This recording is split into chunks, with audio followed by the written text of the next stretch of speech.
Hi, my name is Tristan Alexander, and welcome to my podcast over the Mantis Shrimp. I will just go into a little bit more detail about the creature's claw, just some of the things that it's capable of doing, and I will also talk about some of the things that the claws is being based off of to use in materials that humans are using kind of nowadays. Um, anyway, as I discussed in my webisode, I just went over a couple of facts about the mantis shrimp. Just saying that it's a marine crustacean. It can reach up to 30 centimeters or even 38 centimeters in length, sometimes in the larger species. It appears in a variety of colors from browns to bright neons. Some of the nicknames that the mantis shrimp goes by is sea locusts, prong killers by Australians, and thumb splitters. The last one is mostly because of its massive claw that it uses to attack and kill prey. As I said in my webisode, that's a pretty massive thing that it has. It's not really even that big when I'm saying massive. It's just the power and the force that it has, I guess, is what I'm trying to say when I'm saying massive. So don't think about this little sea creature having like a huge claw. Just think about it, I guess, like it has a really powerful little claw. I'll go into more detail about that momentarily, but just to continue about a couple more facts about the mantis shrimp to review. There's over 400 species, and they're grouped into two different groups: spearers and smashers. The spearers have spiny appendages that are topped with barbed tips so that they can use these to snag prey in. And they typically eat fish because these appendages help them sink into the flesh of the fish and carry it downward, either into its burrow or just, wherever it's going to eat it. And smashers, as their name sounds, they kind of use their claw a little bit more than spears. They have a spear that they can use to defend themselves against other mantis shrimp and predators, but typically for prey, and even some predators, they will use this claw, and it's a developed claw or club, whatever you want to call it, that they use to smash apart meals. Um, the meals that they typically like to snack on are snails, crabs, mollusks, and rock oysters. And as I showed in my webisode video, it showed just a little bit how the creature uses its claw to just forcefully keep hitting the clam's outer shell or whatever the creature's outer shell is, and it breaks it open and digs in there and eats it out of its shell. And this claw can be pretty powerful.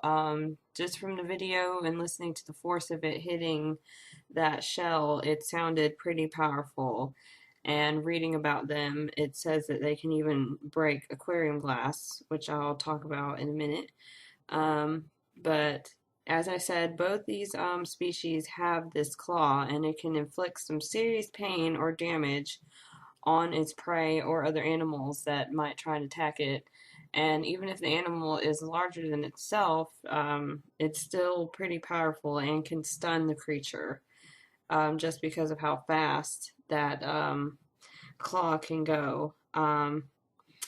It can accelerate to about 102,000 milliseconds, I believe is what it's saying, from start to end of its attack. And that is about equal to a .22 caliber bullet. So I'm not too familiar myself with guns, but just even thinking about how fast a bullet can go, I'm guessing that's pretty fast for just a little creature's claw, such as the mantis shrimp, and how small it is. But as I said, yeah, that claw is pretty deadly. Again, I'm going to go more into that in a second, but as I said also in the thing, or in the webisode, mantis shrimps' lifetimes can consist of 20 to 30 breeding instances. They're sometimes monogamous. Some of their species will stay with another mantis shrimp for up to 20 years, and they kind of, I guess, act like little humans in the sea. They share the same home and will coordinate each other's activities, and when they mate, they both will take care of the eggs. Um, Typically, the eggs will turn into plankton, and they care for themselves. But while they're eggs, they both the parents are pretty involved in being good parents then. So, but ocean life is hard. So yeah. Their culinary uses range from Japan, Vietnam, Taiwan, the Mediterranean, Philippines, and Hawaii. And as I said, some of these species will deep fry it, some of them eat it as sushi, and some of them just will eat the creatures raw. I myself think it kind of sounds disgusting, but from what these creatures look like, they look like they may be like kind of like a lobster, maybe from what they look like. They look like a lobster tail, so maybe that's what it tastes like, and it's delicious. But anyway, some of them are kept as pets, and as I said before, that claw is pretty powerful and can even go as far as to break aquarium glass, which is pretty crazy to think about.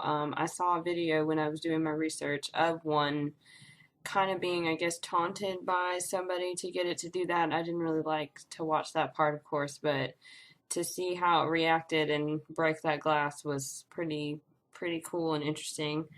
But yeah, just as I said before, that claw is pretty accelerating, and the thing that makes it do that, apparently in my research, I found out the strikes that they do with the claw, they're so rapid that they create these things called cavitation bubbles, and they appear in the appendage of the mantis shrimp and in the striking surface of the claw too. And when it hits the creature, these bubbles will collapse, and the collapse of the bubbles creates a great force on the prey, and that's not including the exact force of the claw hitting the creature itself. So that basically means when this mantis shrimp extends its claw out, it hits the creature with two strikes. It hits it initially with just its claw, and then there's a second strike of the collapsed cavitation bubbles that creates like a huge force against the creature or whatever it's hitting. And so even if the first hit of its initial claw misses the creature, the shock wave of the cavitation bubble collapse can still stun or kill prey. But just that's some facts about the claw. That's what pretty much makes the mantis shrimp super interesting of a creature. It's kind of a little ugly looking little thing, but when you think about or research it a little more, it actually can be pretty interesting. And I was reading some articles, one in particular on I love science. I freaking love science. I'm not going to say what it really is called, but it's a really interesting little website that makes science kind of interesting to read, and that's where I first even discovered about this creature was one of their articles, and it was talking about the mantis shrimp and how there is a man leading a team. His name is David Casales. He's from the University of California, and he has made kind of a design of a high performance fiber epoxy composite, and it mimics the fibers of the mantis shrimp's claw. Just a little bit into the article, it says that, oh, sorry, give me 1 second. It just says that the claw is kind of made up of these like fibers on the inside of it that are a halidolol arrangement. It's just kind of like it looks a spiral of fibers that make up the inside of the claw, and that's what makes it so shock absorbent and resistant to things. And the team led by this man created a design of, like I said, a high performance fiber or carbon fiber epoxy composite, and the test apparently came back very good for impact and resistance compared to the industry's structure standards. The dent damage was 20 to 50% less than the industry standard samples.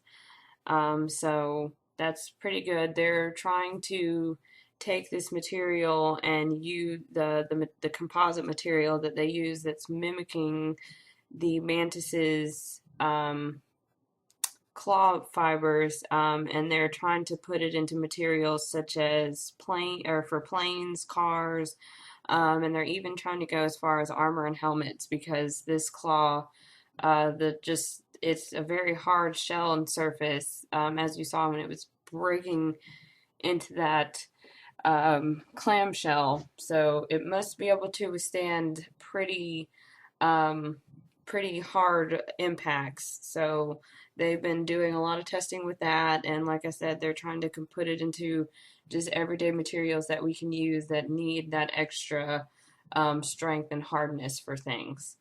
Um, the man Casales said with some more testing and research of the Crustaceans Club and using the mimicked composite material, they'll find it to be very useful in these other materials, and they hope to be able to put it out there someday in the world, of course, with more testing, because you don't want to claim that a plane or a helmet is going to protect people and it really doesn't. So that's why I'm guessing he's saying more research is definitely going to be involved, but they are getting on it. And I've seen some other articles discussing the exact same team by this man. So it's something that's been coming out lately about the mantis, and I found it really interesting. And hopefully, just learning from these creatures, we can make these materials and make the world kind of a little bit safer of a place. Like, if a plane were to crash, maybe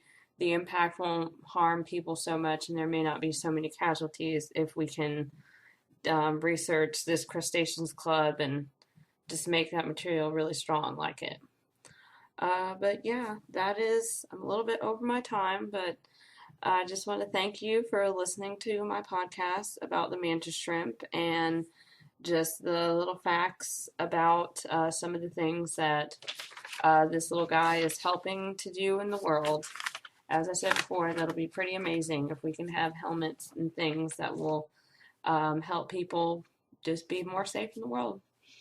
Again, thank you for listening, and my name is Tristan Alexander, and I hope you enjoyed. Goodbye.